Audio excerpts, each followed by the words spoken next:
మోంతా తుఫాన్ తీరం దాటడంతో కల్దిండి పరిసర ప్రాంతాల ప్రజలు ఊపిరి పీల్చుకున్నారు. మంగళవారం రాత్రి గాలివాన ఈ ప్రాంత ప్రజలను అతలాకుతలం చేసింది. తెల్లవారులు విద్యుత్ కోత కొనసాగింది. వర్షం పెద్దగా లేకపోయినా భారీ ఈదురుగాలులు వీచాయి. 2-3 రోజులుగా శిబిరాల్లో ఉన్న నిరాశ్రయులకు అధికారులు, సచివాలయాల సిబ్బంది, పోలీసులు తగిన సహాయక చర్యలు కొనసాగిస్తున్నారు. కల్దిండి హైస్కూల్లో ఏర్పాటు చేసిన శిబిరంలో దాదాపు 80 కుటుంబాలు చేరాయి. బుధవారం ఉదయం 10 గంటలకు మా AV9 టీవీ ప్రతినిధి పొంగులేటి ఇజ్రాయెల్ శిబిరాలను సందర్శించి వారి అభిప్రాయాలను తెలుసుకున్నారు.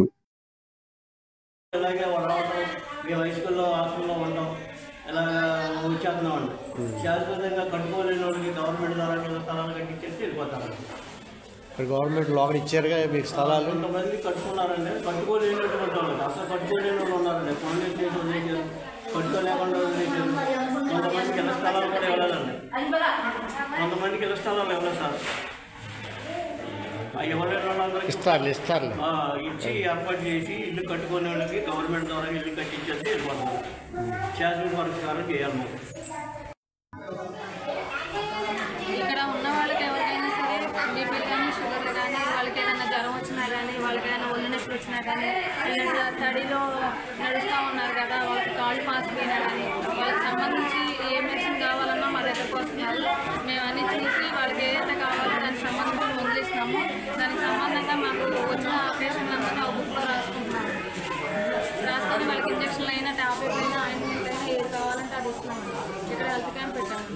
మొత్తం ఎంతమంది ఉన్నారు ఇక్కడ శిబిరంలో? 60 మంది ఉన్నారండి. ప్రజెంట్ అయితే 60 కుటుంబాలు ఉన్నారు. 120 మంది ఉన్నారు. నీ పేరేంటమ్మా? ఎమ్మెల్యే అండి, రాజేశ్వరి. మాకు ధర్మజుడి ఉండే లింగపాలెం మండలం, పశ్చిమ గోదావరి జిల్లా. మాకు ఇక్కడ కూరగాయలు వ్యాపారానికి నిమిత్తం వచ్చాము.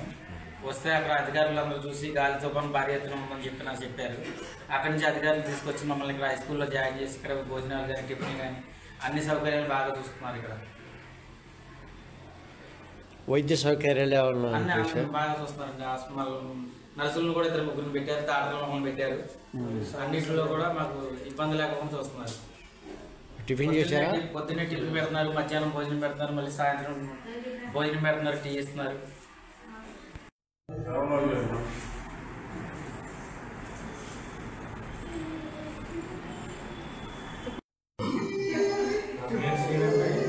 మాది వంటకాలు ఏంటి పొయ్యికాండి ఏమన్నా సప్లాగడు పావులో పదాలి మొక్కలకు వచ్చి మా ఇళ్ళ నీళ్ళు వచ్చేసింది. మా అధికారులు వచ్చి మమ్మల్ని పలాసాటి హై స్కూల్ దగ్గర ఇక్కడికి వచ్చామండి. ఇక్కడికి వస్తే మాకు బాగా చూస్తున్నారు. అక్కడ చేస్తున్నారు, భోజనం టిఫిన్ దగ్గర అన్నీ చూస్తున్నారు.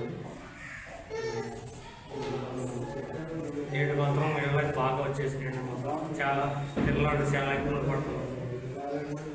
ఆ నీళ్ళు కూడా బయటకు వెళ్ళేటట్టు అధికారులు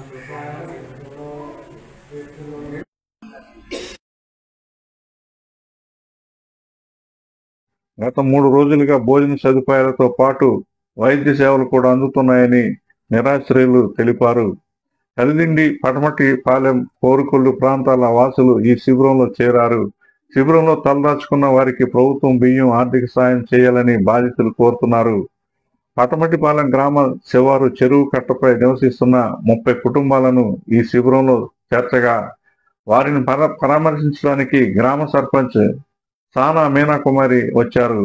ఈ సందర్భంగా ఆమె మాట్లాడుతూ, నా పేరు మీనా సరస్వతి, నేను పడమటిపాలెం సర్పంచ్, కల్దిండి మండలం అండి. ఇక్కడ పడమటిపాలెం గ్రామస్తులు అందరూ కూడా ఉన్నారు. ఇక్కడ బంకుపేట అనే ఏరియాలో గత 30 సంవత్సరాల నుంచి నివసం ఉంటున్నారండి. ఇక్కడ చెరువు పక్కన ఒక గవర్నమెంట్ సైట్లో వీళ్ళు ఇల్లు వేసుకుని ఉంటున్నారు. ప్రతి సంవత్సరం కూడా ఇలా ఏదో ఒక సైక్లోన్ వచ్చినప్పుడు, వరదలు వచ్చినప్పుడు ఈ ప్రజలందరూ కూడా చాలా ఇబ్బంది పడుతున్నారు. కానీ వీళ్ళకి వైఎస్ఆర్ జగన్ ప్రభుత్వంలో ఉండగా ఇల్లు హౌస్లు అనేవి శాంక్షన్స్ అయినాయి. బట్ అందరూ కూడా కట్టుకోలేని పరిస్థితిలో ఉన్నారు. కట్టుకోలేక ఇంకా ఆ ఇళ్లలోనే అక్కడే నివసిస్తున్నారండి. కాబట్టి ఇప్పుడు ప్రభుత్వానికి నేను చెప్పబోయేది ఏంటంటే, ఇలా ఇల్లు కట్టుకోలేని వాళ్ళు దగ్గర ఇక్కడ 60 మంది జనాల దాకా ఉన్నారండి. వీళ్ళు ఇలా వరదలు వచ్చినప్పుడల్లా ప్రతిసారి ఇలా రీహాబిలిటేషన్ సెంటర్లో పెడతాం, ఆ 4 రోజులు చూస్తాం, తర్వాత మళ్ళీ వాళ్ళని అక్కడ పంపించేయడం, ఇలా వీళ్ళు చాలా ఇబ్బందులకి గురవుతున్నారు. ఇందులో చాలామంది ఇల్లు కట్టుకోలేని వాళ్ళు ఉన్నారు.